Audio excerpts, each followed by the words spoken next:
ದೇವಾಲಯಗಳ ನಗರಿ ಉಡುಪಿಯಲ್ಲಿ ಉಚ್ಚಿಲ ದಸರಾ ಕಳೆಗಟ್ಟಿದೆ. ಕಾಪು ತಾಲೂಕಿನ ಉಚ್ಚಿಲ ಮಹಾಲಕ್ಷ್ಮಿ ದೇವಾಲಯದಲ್ಲಿ ದಸರಾ ಪ್ರಯುಕ್ತ ನವದುರ್ಗೆಯರ ಪ್ರತಿಷ್ಠಾಪನೆ ಮಾಡಲಾಗಿದೆ. ದೇವರ ಸೇವೆಯ ಜೊತೆಗೆ ಕರಾವಳಿಯ ಸಂಸ್ಕೃತಿ, ಆಚಾರ, ವಿಚಾರ ಪ್ರತಿಬಿಂಬಿಸುವ ಆಕರ್ಷಕ ವಸ್ತು ಪ್ರದರ್ಶನ ಲಕ್ಷಾಂತರ ಜನರ ಗಮನ ಸೆಳೀತಾ ಇದೆ.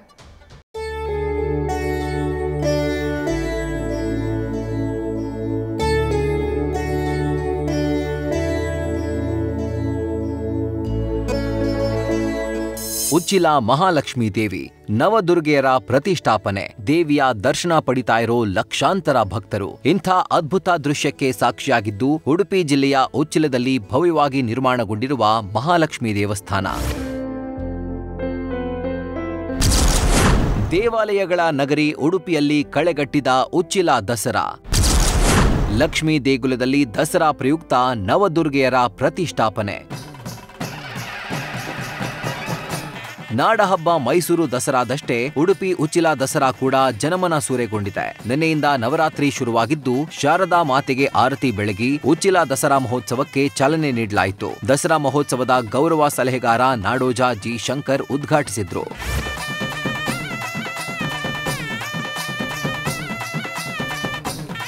ಹನ್ನೊಂದು ದಿನಗಳ ಕಾಲ ನಡೆಯುವ ಉಚ್ಚಿಲ ದಸರಾಗೆ ಕೇವಲ ಉಡುಪಿ ಜಿಲ್ಲೆಯಷ್ಟೇ ಅಲ್ಲದೆ ಹೊರ ಜಿಲ್ಲೆ, ಹೊರ ರಾಜ್ಯದ ಲಕ್ಷಾಂತರ ಜನರು ಆಗಮಿಸಿ ಉಚ್ಚಿಲ ಮಹಾಲಕ್ಷ್ಮಿ ದೇವಿಯ ದರ್ಶನ ಪಡೆದು ಪುನೀತರಾಗ್ತಾರೆ. ಸತತ 11 ದಿನಗಳ ಕಾಲ ಇಲ್ಲಿ ವೈಭವದ ಧಾರ್ಮಿಕ ಹಾಗೂ ಸಾಂಸ್ಕೃತಿಕ ಕಾರ್ಯಕ್ರಮಗಳು ನಡೆಯಲಿವೆ. ದೇವಿಯ ನಾನಾ ರೂಪಗಳ ಮನಮೋಹಕ ಪ್ರತಿಮೆಗಳು ಭಕ್ತರ ಕಣ್ಮನ ಸೆಳೀತಾ ಇವೆ. ಕಳೆದ ವರ್ಷ 4 ರಿಂದ 6 ಲಕ್ಷ ಜನ ಈ ಕ್ಷೇತ್ರವನ್ನು ಸಂದರ್ಶಿಸಿದ್ರು. ಒಟ್ಟು 10 ದಿನಗಳು. ಈ ವರ್ಷ ನಾವು 11 ದಿನಗಳಾಗಿ ದಸರಾವನ್ನು ಆಚರಣೆ ಮಾಡ್ತಾ ಇದ್ದೇವೆ. ಖಂಡಿತವಾಗಲಿ ಈ ವರ್ಷ ಕೂಡ 8 ರಿಂದ 10 ಲಕ್ಷ ಭಕ್ತಾದಿಗಳು ಕ್ಷೇತ್ರವನ್ನು ಸಂದರ್ಶನ ಮಾಡ್ತಾರೆ. ಅವರಿಗೆ ಬೇಕಾಗಿರತಕ್ಕಂಥ ಎಲ್ಲ ವ್ಯವಸ್ಥೆಗಳನ್ನು, ಸಿದ್ಧತೆಗಳನ್ನು ಮಾಡಿಕೊಂಡು ಬರುವ ಭಕ್ತಾದಿಗಳಿಗೆ ಯಾವುದೇ ರೀತಿಯ ತೊಂದರೆ ಆಗದ ರೀತಿಯಲ್ಲಿ ನಮ್ಮ ಸ್ವಯಂ ಸೇವಕರು, ಆಡಳಿತ ಮಂಡಳಿಯವರು ಸಿದ್ಧತೆಗಳನ್ನು ಮಾಡಿಕೊಂಡಿದ್ದಾರೆ. ಖಂಡಿತವಾಗಲೂ ಈ ವರ್ಷ ದಸರಾ ನಮ್ಮ ಕರಾವಳಿ ಕರ್ನಾಟಕದ ಅತ್ಯುತ್ತಮವಾಗಿರತಕ್ಕಂಥ ಉತ್ಸವವಾಗಿ ಮೂಡಿ ಬರ್ತದೆ ಅಂತ ನಮ್ಮ ನಂಬಿಕೆ ನಮ್ಮ ಆಡಳಿತ ಮಂಡಳಿಗಿದೆ.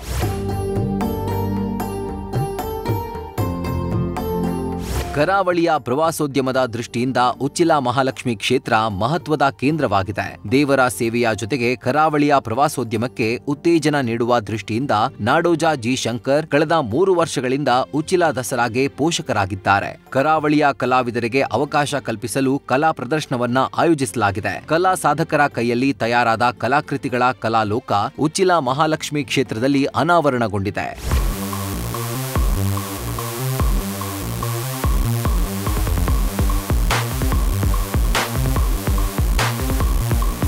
ನವರಾತ್ರಿಯ ಎಲ್ಲ 11 ದಿನಗಳಲ್ಲಿ ವೈಭವದ ಸಾಂಸ್ಕೃತಿಕ ಕಾರ್ಯಕ್ರಮಗಳು ನಡೀತಾ ಇವೆ. ಕೊನೆಯ ದಿನ ಅದ್ಧೂರಿ ದಸರಾ ಮೆರವಣಿಗೆ ನಡೆಯಲಿದೆ. ಮುಖ್ಯವಾಗಿ ಕಾಪು ಕಡಲ ತೀರದಲ್ಲಿ ನವದುರ್ಗೆಯರ ವಿಸರ್ಜನೆ, ಮೊದಲು ನಡೆಯುವ ಗಂಗಾರತಿ ಕಣ್ತುಂಬಿಕೊಳ್ಳಲು ಎಲ್ಲರೂ ಕಾತುರರಾಗಿದ್ದಾರೆ.